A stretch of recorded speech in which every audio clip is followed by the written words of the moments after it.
राम राम जी मेरे दोस्तों। जय रामराज आवाहन मिशन। आओ चलो चलते हैं आज फिर से रामराज की यात्रा पर। और आज चर्चा करते हैं जीवन में खुश एवं सुखी रहने का फार्मूला। ये हमारी रामपन की बुक पार्ट 11 के पेज नंबर 1 पर लिखा है। जीवन में खुश और सुखी रहने का फार्मूला। अपने जीवन को खुश रखने और सुखी रखने का एक बड़ा सीधा सा फार्मूला है जिसमें सफलता निश्चित है। एवं वह फार्मूला है, कभी भी किसी के मन को ना दुखाओ,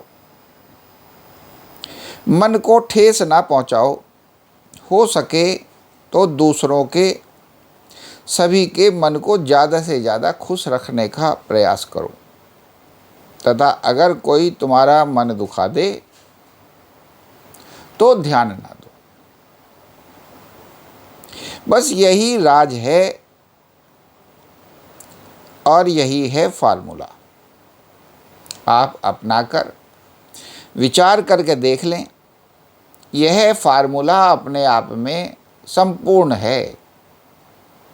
देखने में लगता है कि यह तो करना बहुत कठिन है, मगर जब आप इसे दृढ़ संकल्प के साथ करना शुरू कर देते हैं तो धीमे धीमे इस कला में पारंगत होते चले जाते हैं। आप विचार कर देख सकते हैं कि दुख सिर्फ दो ही परिस्थितियों में आते हैं, या कहें कि सुख एवं खुशियाँ दो ही परिस्थितियों में छिनती हैं। प्रथम, जब हम किसी का मन दुखाते हैं तो इसका परिणाम होता है कि दूसरा हमारा मन दुखाने लग जाता है, और फिर वो अतः दुखों का सिलसिला शुरू हो जाता है। बस हमें इस सिलसिले को रोकना होता है या शुरू होने ही नहीं देना होता, तथा यह तभी संभव है जब हम किसी का मन ना दुखाएं। एवं अगर कोई हमारा मन दुखा दे तो उसका बुरा ना माने, उस पर ध्यान ना दें और उसे क्षमा कर दें। मैं मानता हूँ कि कभी कभी अनुशासन के लिए या अपने अच्छे भविष्य के लिए दूसरे का भी मन दुखाने की ज़रूरत होती है। उसके लिए कोई सुंदर सा तरीका निकालें। अगर मन दुखाएंगे तो सुख छिनेंगे ही एवं दुख बनेंगे ही। आप जैसे जैसे इस कला में पारंगत होते चले जाएंगे, वैसे वैसे आपके मन को दुखाने वाले घटते चले जाएंगे, तथा तुम्हारे मन को खुशी देने वाले बढ़ते चले जाएंगे। तथा धीमे धीमे एक दिन ऐसा आएगा कि सारा संसार आपके मन को खुशियाँ देने लगेगा, कहीं कोई दुख नहीं रह जाएगा। तो एक तो ये बात हुई कि किसी के मन को दुख ना देना, और इसी के साथ दूसरी है कि ज़्यादा से ज़्यादा कोशिश करें कि दूसरों को खुशियाँ प्रदान करें, दूसरों के मनों को खुशियाँ प्रदान करें। उनको वो खुशी लगे या ना लगे, मगर आप अपनी तरफ से दूसरों को, सभी को खुशियाँ प्रदान करें, और ज़्यादा से ज़्यादा खुशियाँ प्रदान करने की अपनी क्षमता को विकसित करें। हो सकता है आप दूसरों को खुशियाँ दे रहे हों और दूसरों को ना लगे कि आप उन्हें खुशियाँ दे रहे हो, बल्कि उन्हें लगे कि आप उन्हें तंग कर रहे हो। तो इस बात पर ध्यान ना दें, इस बात का बुरा ना मानें, क्योंकि जो आप दोगे, जो आप बोगे, वही पाओगे। हाँ, देर सबेर जरूर हो सकती है, फल में ऊंच नीच जरूर हो सकती है, मगर जैसी फसल होगी, जैसा बीज बोया जाएगा, फसल वैसी होगी ही होगी।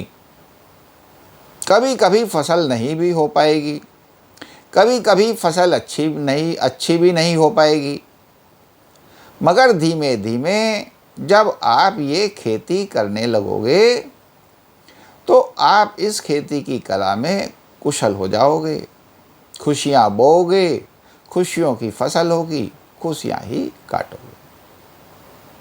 देखने में लगता है कि ये सब थ्योरेटिकल बातें हैं, मगर नहीं, बातें हैं तो कुछ मतलब है तभी बातें हैं, सिर्फ थ्योरेटिकल नहीं है।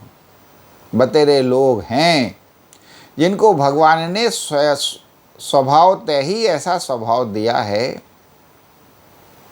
वो ऐसा ही करते हैं। तो और जिनको भगवान ने अब ये स्वभाव नहीं दिया है, उन्हें ये स्वभाव सीखना होता है। उनको सीख सीख कर, देख देख करके जिनके पास ये स्वभाव है। तो इस प्रकार व्यवहारों का विश्लेषण करें, अपने व्यवहार का विश्लेषण करें और इसको सुंदर बनावें, तो सब कुछ खुशनुमा, दुख रहित हो ही जाएगा। तो कुल मिला के कभी किसी के मन को ना दुखावें, और कोई आपका मन दुखा दे तो ये भगवान की लीला माने, इसमें कभी अपना मन ना लगावें, ना बुरा माने और इसको इग्नोर करें। दूसरी तरफ दूसरों के मनों को खुशियाँ देने की कोशिश करें, खुशियाँ देने के नए नए रास्ते निकालें और ये खुशियाँ दे करके एहसान ना मारें, एहसान ना माने, ना मारें। तो ये सब धीमे धीमे आपके दुख कम होते चले जाएंगे और चारों तरफ खुशियाँ बढ़ती चली जाएंगी। तो आओ मेरे दोस्तों, इस प्रकार से हम अब सीखें और अपने व्यवहार को प्रशिक्षित, सुशिक्षित बनाने का प्रयास करें और अपने भी जीवन से दुख हटावें और दूसरों के जीवन से भी दुख मिटावें और अपने जीवन में भी खुश बढ़ावें और दूसरों के जीवन में भी खुश बढ़ावें। यही रामपन है, यही राम है और यही राम राज्य है। जोर से बोलें जय रामराज।